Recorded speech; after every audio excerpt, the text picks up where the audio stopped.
Hi viewers, welcome to our channel. இன்றைக்கி நம்ம சேனலில் சப்பாத்திக்கு தொட்டுக்கிற மாதிரி கேப்சிகம் வச்சு சூப்பரான ஒரு சைட் டிஷ்ஷுங்க, தயிர் குடமிளகா சப்ஜி.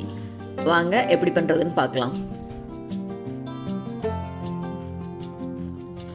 இதுக்கு பாருங்கள், இந்த சைஸில் ஒரு குடமிளகாய் இன்றைக்கி எடுத்திருக்கேன். நல்லா வாஷ் பண்ணிவிட்டு இதை இந்த மாதிரி நீட்டமாக கட் பண்ணிக்கணும். இது கூடவே பெரிய வெங்காயம், அதையும் நல்லா இதே மாதிரி நீட்டமாக கட் பண்ணி எடுத்து வச்சுக்கலாம். இப்போ இது ரெண்டையும் ஒரு பவுலுக்கு மாற்றிக்கலாம். இது கூட இப்போ ஒரு 1/4 டீஸ்பூன் அளவுக்கு மஞ்சத்தூள் சேர்த்துக்கலாம். கூடவே 1 டீஸ்பூன் அளவுக்கு தனியாத்தூள், இது கூட 1/2 டீஸ்பூன் அளவுக்கு மிளகாய்த்தூள், கூடவே கொஞ்சமாக பெருங்காயத்தூள் எல்லாத்தையும் சேர்த்துட்டு இது கூட 2 டேபிள் ஸ்பூன் அளவுக்கு பாருங்கள் வறுத்த வேர்க்கடலையை 1-2 தட்டி வச்சுருக்கேன், அதையே சேர்த்துக்கலாம். இந்த வறுத்த வேர்க்கடலை பொடி தான் இதுக்கு ஹைலைட்டே. இப்போ இது எல்லாத்தையும் நல்லா அப்படி கலந்து விட்டுக்கலாம். ரொம்ப சுலபம் இந்த சப்ஜி பண்ணுறது. ஊற வைக்கணும், அரைக்கணும் அதெல்லாம் எதுவுமே இல்லை.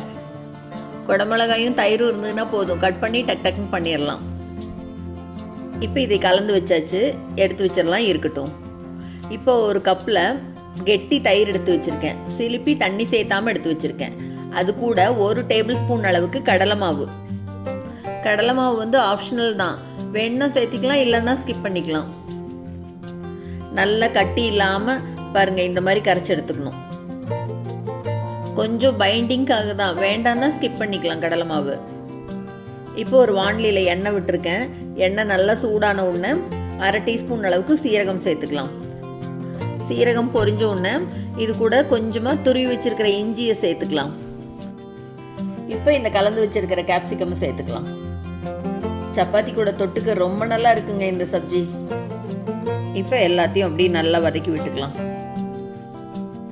ஒரு 5லிருந்து 10 நிமிஷம் ஆகும் இது ஃபுல்லாக வதங்கிறதுக்கு. தண்ணி எல்லாம் எதுவும் தெளிக்க வேண்டாம், அப்படியே வதங்கிக்கும். வதங்கும் போதே அப்படி கலர் லைட்டாக மாற ஆரம்பிக்குது பாருங்க. இப்போ இதுக்கு தேவையான அளவு உப்பு போட்டு நல்லா கலந்து விட்டுக்கலாம். கலந்துட்டு மூடி போட்டு மூடி வச்சிடலாம். இடையில ஒரு 2-3 தடவை எடுத்து கலந்து விட்டுக்கலாம். அடுப்பை மீடியம் ஃப்ளேம்லேயே வச்சு வதக்கிக்கலாம். இந்த கேப்சிகம், அந்த வேர்க்கடலை பொடி இதெல்லாம் சேர்ந்து நல்லா சூப்பராக இருக்கும். வேர்க்கடலை அங்கங்கே அப்படி பல்லில் அகப்படும் போது அவ்வளோ நல்லா இருக்கும்.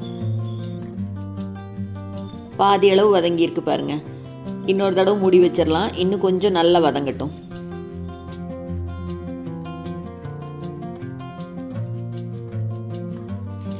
நல்லா அப்படி சூப்பராக சுருளை வதங்கி வந்திருக்கு பாருங்க. இந்த அளவுக்கு வதங்கணும்.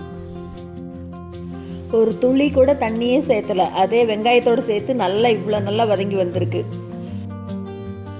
இப்போ இது கூட கடலை மாவு கலந்து வச்சிருக்கிற தயிரை சேர்த்துக்கலாம். இதை எப்படி நல்லா கலந்து விட்டுறலாம். சப்ஜி இன்னும் கொஞ்சம் கெட்டியாக வேணும்னா தயிர் அளவு இன்னும் கொஞ்சம் கம்மி பண்ணிக்கலாம் வேணா. சப்பாத்தியோட தொட்டு சாப்பிட இந்த கன்சிஸ்டன்சி சரியாக இருக்கும். பார்க்கவே எவ்வளோ சூப்பராக இருக்குது பாருங்கள், அப்படியே ஹோட்டல் ஸ்டைலில். அந்த தயிர் பாத்திரத்துலேயே இன்னும் கொஞ்சம் தண்ணி அலசி சேர்த்துக்கலாம்.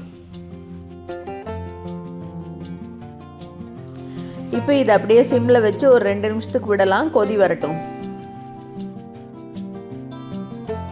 லைட்டாக அப்படி கொதி வர ஆரம்பித்தோடனே இது மேலே அப்படி படிப்படியாக கட் பண்ண கொத்தமல்லி தலையை தூவி விட்டுறலாம். கொதிக்கும் போதே அப்படி கொத்தமல்லி தலையோடு சேர்த்து ஒரு தடவை கலந்து விட்டுறலாம்.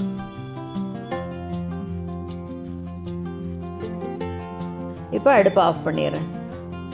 அவ்வளோதாங்க, சப்பாத்திக்கு தொட்டுக்க அருமையான கேப்சிகம் தயிர் கறி ரெடி ஆயிடுச்சு. சூப்பரான இந்த ரெசிபியை நீங்களும் செஞ்சு பார்த்துட்டு மறக்காமல் கமெண்ட்டில் சொல்லுங்கள். இந்த வீடியோ உங்களுக்கு பிடிச்சிருந்ததுன்னா லைக் பண்ணுங்கள், ஷேர் பண்ணுங்கள், கமெண்ட் பண்ணுங்கள். மறக்காமல் நம்ம சேனலை சப்ஸ்கிரைப் பண்ணுங்கள். கூடவே பக்கத்தில் இருக்கிற பெல் பட்டனையும் தட்டி விட்டுருங்க. ஸோ நான் போடுற வீடியோ எதுவுமே மிஸ் பண்ணாமல் பார்க்கலாம். தேங்க்ஸ் ஃபார் வாட்சிங்.